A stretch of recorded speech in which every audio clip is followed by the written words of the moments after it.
A tia é pequena demais, precisa erguer um pezinho, é mais.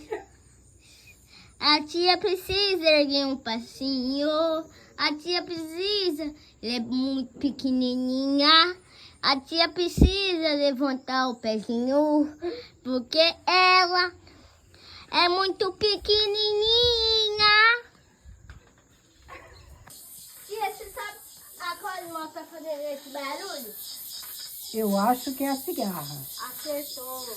Ai, que bom! É lindo o barulhinho da cigarra, né? Aham. Você gosta, João? Aham. Eu também amo. Ela é meu desapertador. Despertador. Que legal. Então quer dizer que todos os dias você acorda com o barulhinho da cigarra, é? Aham. Eu acho bonito. Eu também. Eu amo o barulho da cigarra. Amo a natureza. Exatamente.